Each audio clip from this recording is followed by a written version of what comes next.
that's when we made the jump. I walked away from my $5 million book and all the bonuses, and people thought I was crazy. I was probably one of the first people in town to leave captive agency and not being forced to leave, right? I didn't do anything wrong.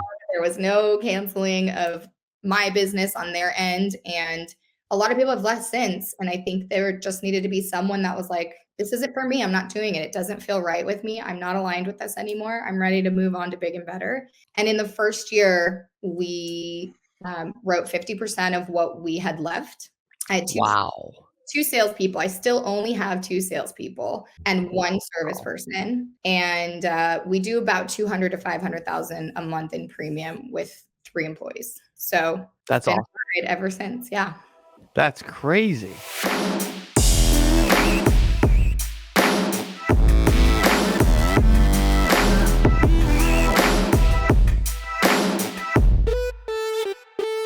Welcome back to the CA Power Players podcast every single Tuesday, live at 8 a.m. Central Standard Time. Today I have a big time special guest. She's a power player. She's changing the industry. She's helping female agency owners really create an agency by design and a life by design.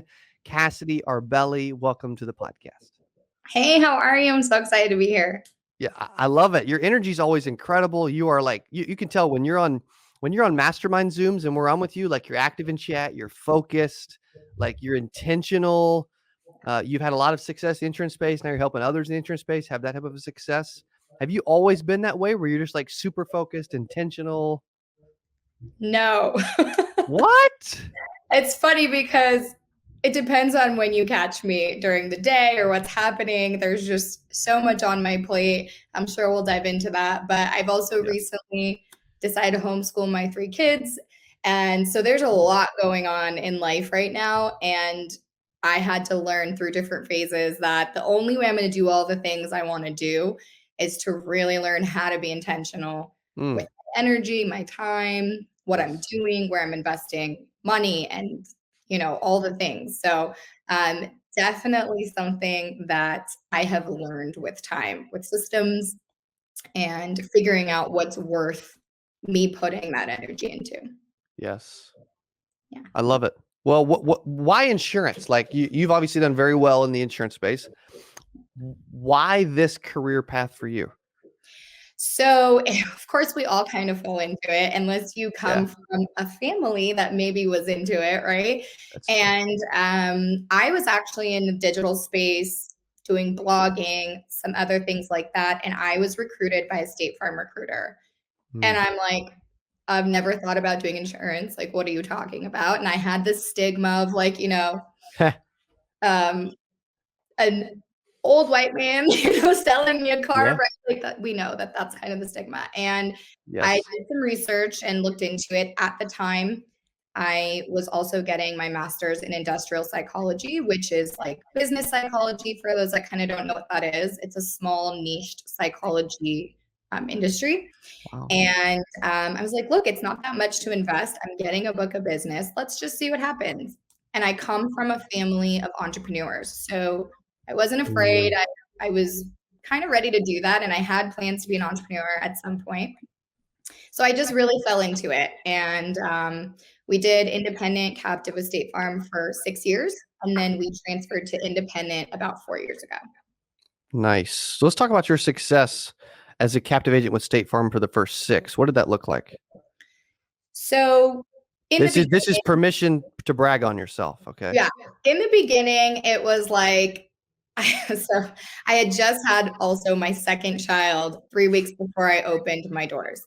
So I was that woman, the baby carrier, like rocking and answering the phones. I had no idea how to put people on hold. Like we did not know what we were doing. It was horrible.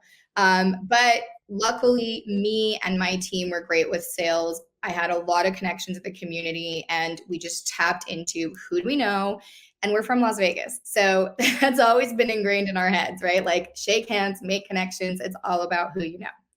Well, we started getting at the top of all the reports for our territory. And I was just following the carrot that was put in front of me. And I'm like, okay, we have to sell all the products because they do financial services.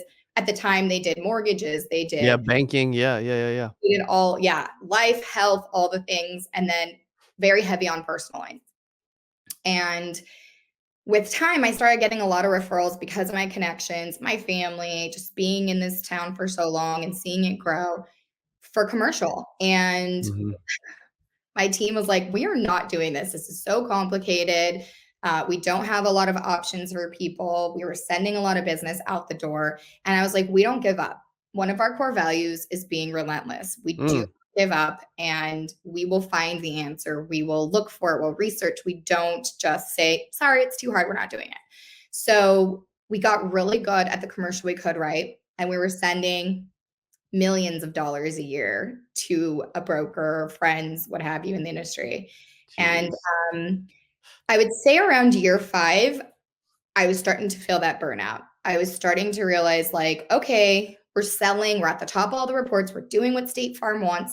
If we keep doing this, they say that we're going to make all this money. And it's not that we didn't. I had a $5 million book at that time. We were selling, we were growing, I had great bonuses at the end of the year.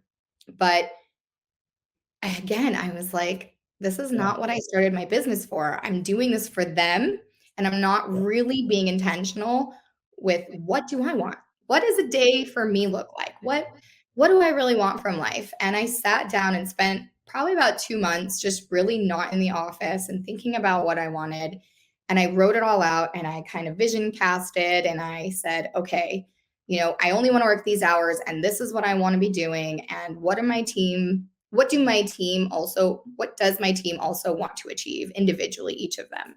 And how do I use that to motivate them to even do more? And I started working one-on-one with them on deeper connections and really finding out what's important to them, because as I've Yeah. seen success, I want to make sure they're successful as well. And we decided we were going to take an appointment with an independent broker and some people and start doing that research I did for State Farm at the time. And when we realized we sent that last year about $2 million in business out the door, I was like, I don't like this. And Wow. we really enjoyed commercial. We started loving it. It was more interesting. We got to see businesses thrive and how they've moved into bigger stages in their businesses. We get to visit them, better conversations, more interesting, higher policies, premiums, all the things, right? They pay their bills on time, they answer when you call. Like, it was Mm. a whole different dynamic. And I'm like, oh, wow, we can sell $100,000 in one policy for premium, and we'd have to write 100 to 150 vehicles for personal lines to do the same thing. What are we doing? What's the, like, if we don't love it, right? So um, Yes. that's when we made the jump. I walked away from my $5 million book and all the bonuses, and people thought I was crazy. I was probably one of the first people in town to leave captive agency and not being forced to leave, right? I didn't do anything wrong. Mm. There was no canceling of my business on their end. And a lot of people have left since. And I think there just needed to be someone that was like, this isn't for me. I'm not doing it. It doesn't feel right with me. I'm not aligned with this anymore. I'm ready to move on to big and better. And in the first year, we wrote 50% of what we had left. I had Wow. two salespeople. I still only have two salespeople and one service Wow. person. And we do about 200 to 500,000 a month in premium with 3 employees. So That's been awesome. on it ever since. Yeah. That's crazy. Yeah. So, And and we love it. wow. Okay. So I want to get to something else in a little bit. There's a few other things that you said I want to touch on, but I'm going to wait. So then you went independent. Mhm. What were some of those struggles from going to captive to independent initially?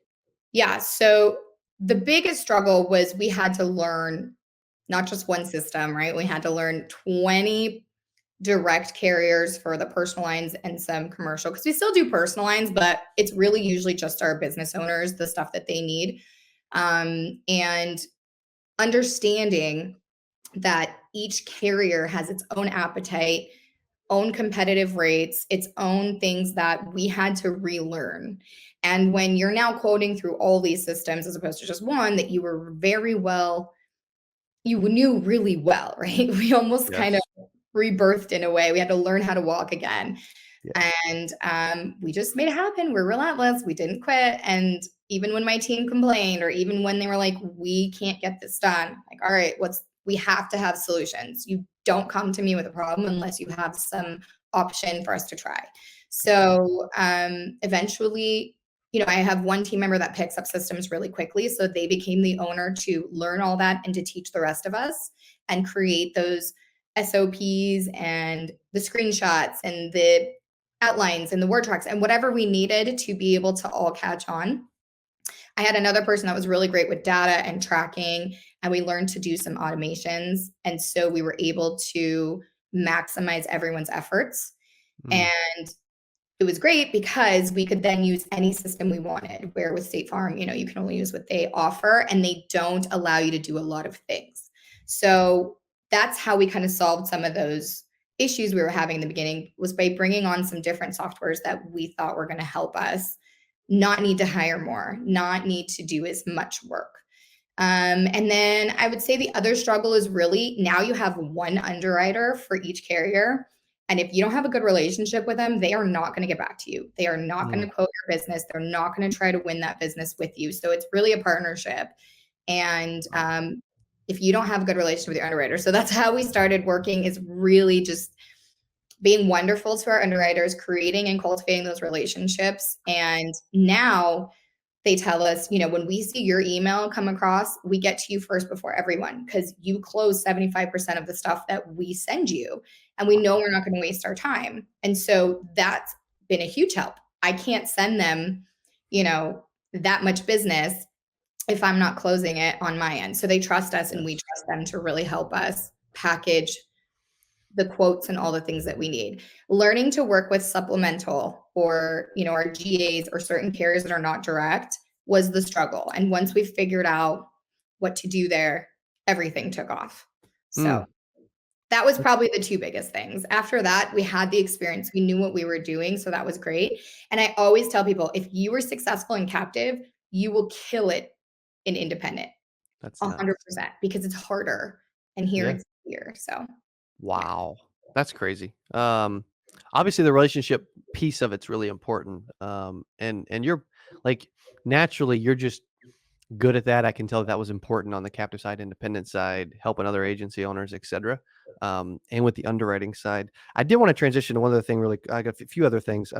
One, how are y'all writing $200,000 to $500,000 a month in commercial with only 3 employees? Like, I'm not saying you got to give away all the secrets, but what the heck is going on back there? So honestly, we did really well in building the brand.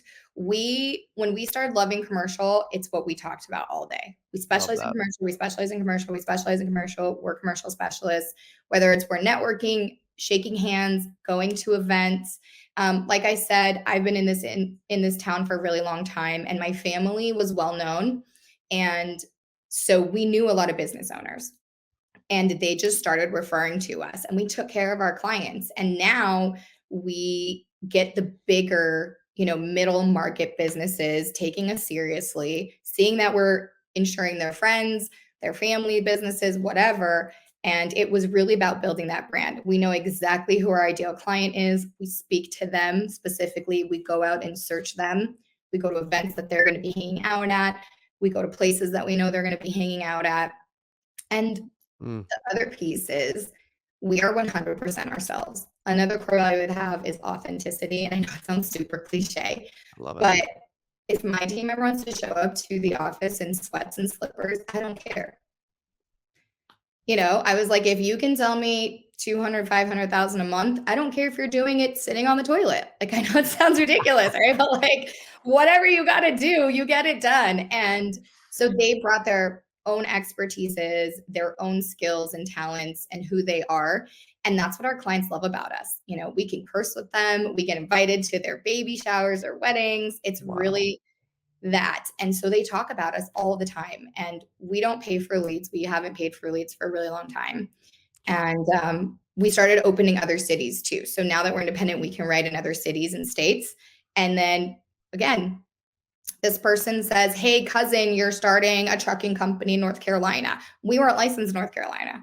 So we got our license, and we quoted them, and we sold it. And we're just doing a little bit more middle market and higher premium, lots of auto, commercial, lots of high liability manufacturing, product liability, things like that.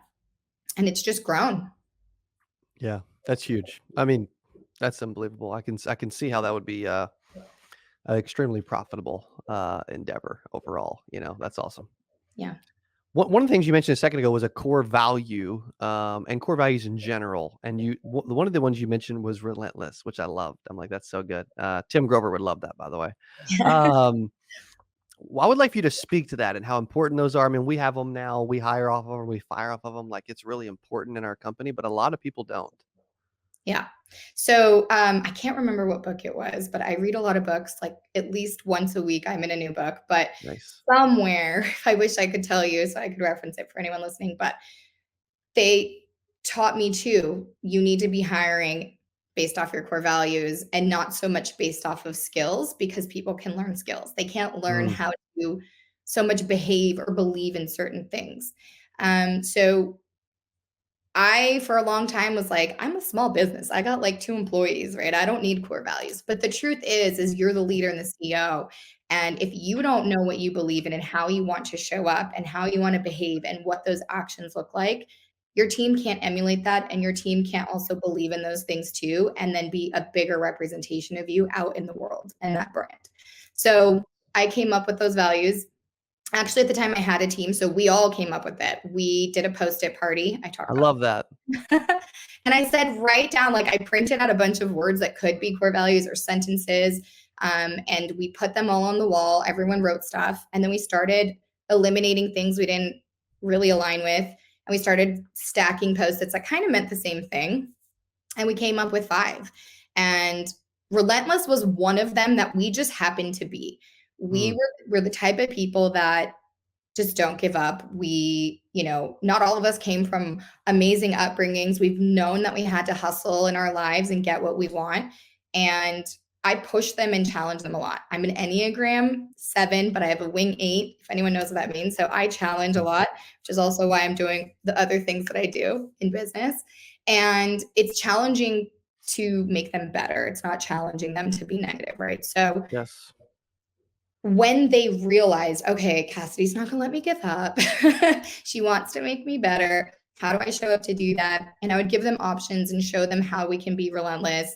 Go search, go Google. Like, I don't care what it is, what you have to do. Go make 100 calls, stay on hold for hours, ask to talk to somebody else. And we win in the end. It actually Yeah. works. And when they started seeing that it worked, they were like, okay, we're relentless. That's it. We know that it's going to allow us to win more than if we just put our hands up and gave up. That saying where it's like, you miss all the shots you don't take. I know I totally butchered that, Yes. but Yes. right? Like, you don't Yes. take a shot, you're going to miss anyways. So why not? So That's so that's good. one of the things that I don't let them not do, I guess. Yes. Also, one of the things that you're doing now is you're teaching and helping others do the same and really build their own business with Agency by Design. Why don't you talk about that, why that came about, and really what you're doing to help other agency owners in that? Yeah, absolutely. So I talk a lot about my story. A lot of people know some about me that just kind of work with me and know me. But the beginning 5 years of business, I was very lonely, especially being a woman. I felt like I was surrounded by men and I would reach out and there was just still something. I mean, I've always been like a guy's girl, right? Like, I've always hung Yeah. out with guys, and I love them. But I wanted that, like, girl tribe, the girl business bestie. I wanted them to understand too what it's like to be a mom, what it's like to be a female in business in this industry, and Yes. not always have to feel like I have to put like my masculine mask on, right? And it Right. was lonely, and I made a lot of mistakes, but I ended up having to pay a lot of money to play. I had Mm. to do a lot of research and learn on my own. I had business degrees and like psychology business, right? Like, so you're like, Wow. you should know all this stuff. And I struggled. So I taught myself a lot of things. And I realized that many people in our industry are great at sales. They're not great at business. And business was really my forte. I could talk Right. about this for days and hours. And I had an upbringing of experience to witness. And so when I started doing really well, people wanted to pick my brain. And of course, I was willing to help. But I realized there's a huge gap for women to find that tribe, to be able to talk about the things that we struggle with personally and have that understanding, to have somebody empowering them and helping them rise up, and really kind of just stick that flag in the sand and be like, we're coming, boys, watch out, right? Because I feel Yeah. like it's intimidating. And Yes. when we moved independent, I spent 3 months. So what we did, we knew we were moving, and I told the team, I'm like, we're not selling anymore. And they're like, what are you talking about? I said, I'm going to cover what you guys make with your commissions already for the next 3 months. And we're going to sit down every single day for 90 days, 5 days a week. And we're going to plan out what independent agency is going to look like. We had the walls were repainted and wallpapered with the big post-its, right? Again, post-it party. We wrote things like what we're not doing anymore. How are we going to sell what we want to sell? Who is our client now that we're niching down to commercial a little bit? What does our day-to-day look like? And we did a book club too during that time. So we were meeting and talking about the different books we were reading, lots of business books. And one of the great ones was actually 12-week year. We read that together, and it just talks about productivity and how do you do a year's worth of production in business in 12 weeks. And I Yes. think that's what helped it. We were able to, in those first 12 weeks, do more than we did an entire year at State Farm. And when those 90 days were up, I had an entire formula. I had a formula, I had a framework, I had everything that I've learned in business this entire time. Another side note, too, is that I had opened other businesses and we had other businesses, me and my husband, during this time as well. All the residual income that we were able to make and be profitable with a lean team that was selling, right? So I was able to make more money each month and have the confidence that we had that residual income coming in, which not every business has the luxury for. We invested in other ventures and other sources of income and other businesses. And so this framework was used without even me being conscious of it in those business ventures as well. And they've all been very successful. I've never failed in any of them, knock on wood, right? It's still early. Sure. But it works. I've proven that it worked for me. I've proven it worked for other people. I proved that it worked in other industries. And I was doing consulting for other businesses and other industries while I was at State Farm. And it's just my passion. And so when we went independent and it worked, I was like, I just had it on my heart that I had to bring it to the insurance industry more. And at first, I was just going to be general about who I was working with. And Mm-hmm. something told me, like, you know what, there's enough people teaching everyone and coaching and whatnot. And it just spoke to me that I want to work with women. It wasn't there for me. And now I've been able to build this community that I get messages every single day how I'm changing people's lives. And it's not me. Yes, I have this framework and I have the things, I'm showing Sure. up, but it's really the collective. And it doesn't matter how much money I have in the world. This means more to me than anything. I mean, I cry all the time with them and like, Yeah. and so I listen to them and I hear, what things do you want? What is missing? What would you like to see? And no one else is creating it for them. So here I am doing I, l- that. I love it. I Yeah, love it. You strike me as a business person that's in insurance versus an insurance agent. 100%. Uh, yeah, I relate to that a lot. Where it's like, dude, I'm just a natural business person that is using this vehicle, right? You also have, you're also very intentional about. Also, before I get to this next piece, where can they go to learn more about Agency by Design in case they want to? Yeah. So the website is Unburden Your Business, and that's how you can find me on all social platforms. Mhm. Just a real quick, the reason why I called it Agency by Design is because, like I said, back in State Farm, I was following the carrot, right? I was doing what everyone else was doing. I was trying to be just like everyone else that I thought was successful. And that's when I was like, hold on, I'm going to build this business for me. I'm going to Yeah. design it to do what I want it to do. And that's the whole preface of this. We go back to a lot of business foundations and some basics, but a lot of how to do this.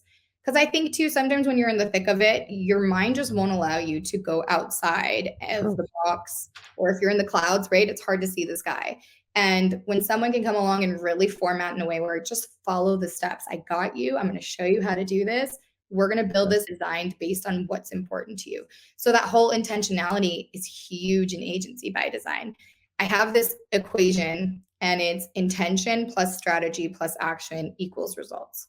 Mm, Because I feel like if you don't have one of those three pieces, again, it's intention, strategy, action. yeah. You can be intentional you want and be a great visionary and not know what strategy you need to get there.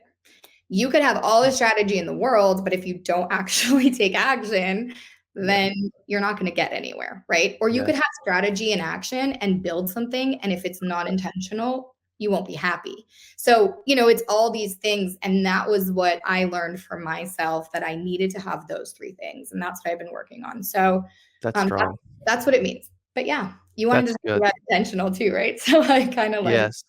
Yes. I relate to that so much because I feel like over the years I've had a lot of good intentions. I would take a lot of action, but I didn't always have the right strategy, So I think that those three are phenomenal. You're also very well thought out. Also, again, she said unburdenyourbusiness.com. You also mentioned you're very well thought out and like very intentional, like taking 90 days with the whole team, paying them to design the future, an agency that you really want to design that would be what y'all wanted it to be versus just doing what you already did exactly the same. Like that's super intentional. Then you're adding some strategy so that when you finally take action, you're actually taking the action on the strategy that you want to take.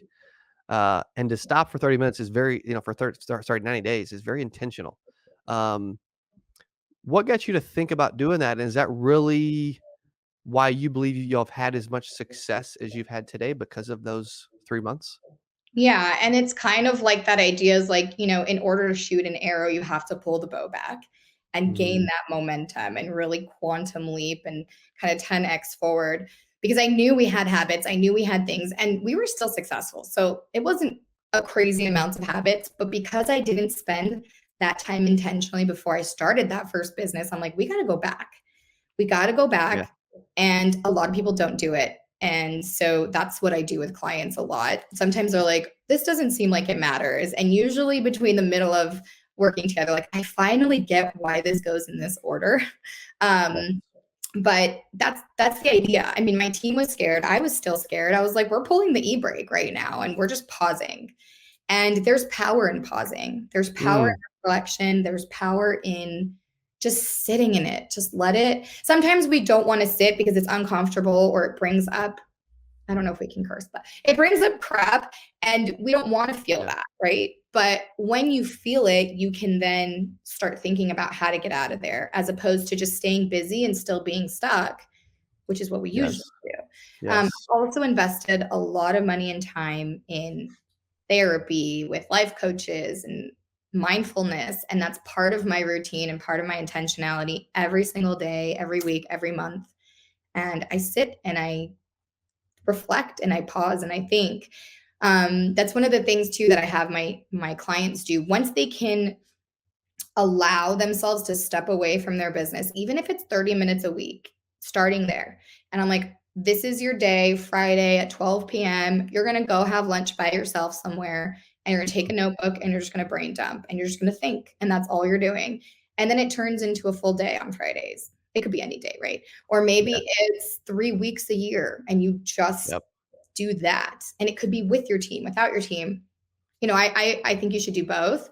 yes, And all these things start to come up, and I think that makes a huge difference in not just being stuck in the whirlwind of our everyday business, where you walk in and you just pick up the phone and you just start going, because you won't actually get the stuff done that you are going to need to increase the income, to really move that needle, to really achieve all the things that you want, if you're yeah. not being intentional and spend some time alone. Yeah, so good. I feel like I do that a lot, on Sundays for whatever reason. But it's funny too because you bring up a good point with the whole brain dumping. Like it's actually a strategy that I really love. And it's kind of I call it the same thing. It's kind of funny.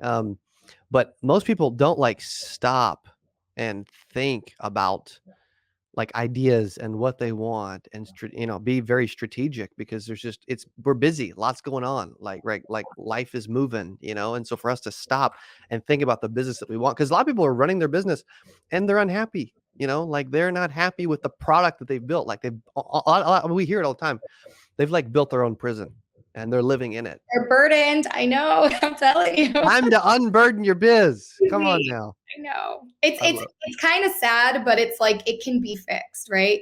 And you just have to first be aware that you might be in that stage and then Yes. go find some answers on how to get unstuck. And one of the initial questions I always have, whether it's like a discovery call or just getting to know somebody who Mhm. might need help or just in our group, in our community, I ask them, what do they want? And they can't answer that. And Mm, that's hard. I mean, even times where I'm yeah. setting goals right now for 2022. Actually, I already did. But when I sit down for the year and think about the last year and what do I want moving forward, there are times even I get stuck like, okay, well, now what? What do I want Yeah. now? Right. And Yeah. I need to sit and I need to think. And sometimes it just comes to you.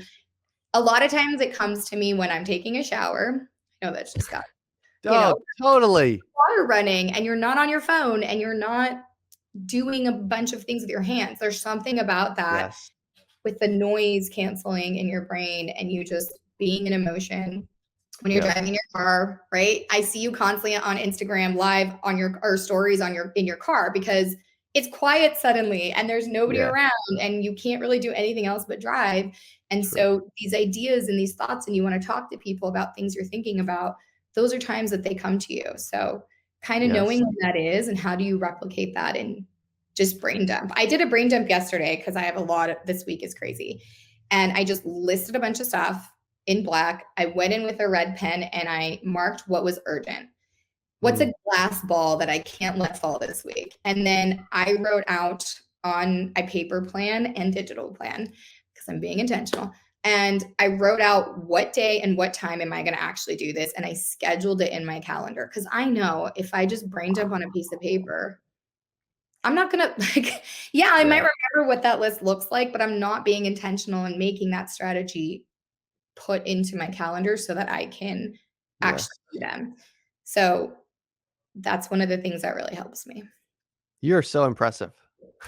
I told you. No, I'm just kidding. You did. You did. No, it's funny. I could tell like immediately. I'm telling you, you have to check out Cassidy Arbeli. Okay. Underburden Your Biz on Instagram, her website. Last question. Why power players? Because I know there's a lot of things that we haven't done together that we will do. And I know there's a lot of synergy that we can bring each other. Why power players? Because you reached out and joined. And that was really impressive. Yeah, so I was thinking, I'm constantly investing in myself because I know that if I'm better, I can show it better for everyone else. And I think it was the energy, some of the things that you talked about just resonated with me and kind of that vibe. I think you're doing amazing things. I definitely plan on not necessarily doing similar things, but things that kind of could be similar in the future for women. Totally. And I don't know, there was just a connection there. And I love being around other people who are power players too. If Yeah. you're not, if you're the smartest person in the room or at the table, then you need a new group of people. And I definitely think you are the average of the 5 people you hang around, and you were one of the people I decided to hang out with moving into 2022. So that Wow. Thank you. That means a lot. It really does. Okay. Um, anything in closing? This has been phenomenal, by the way. No, I love it. I'm so happy to be here. I love connecting with anyone, questions, tons of free content and value that I always have. So it doesn't matter where you are, what level you're at, just reach out. Let's just chat. And I'm just excited to see what happens in the future with power players. And I definitely think that the mastermind is amazing. If any of you have thought about it, come hang out with us. We're going on a trip soon, which I'm really excited about. And I'll let you guys know through social too how that's going. But I think Cody is awesome and so is his team. Thank you. Appreciate you. Okay. Those are listening. Go check out Cassidy Arbeli, Unburden Your Business on Instagram and the website. This chick is a power player. Check her out. Thanks for listening. We'll see you on the next one. If you love this video, you know I got another one that you're going to love. I got a video just to your right here. Click on that. It's going to be amazing. You're going to love it. And I'll see you in there.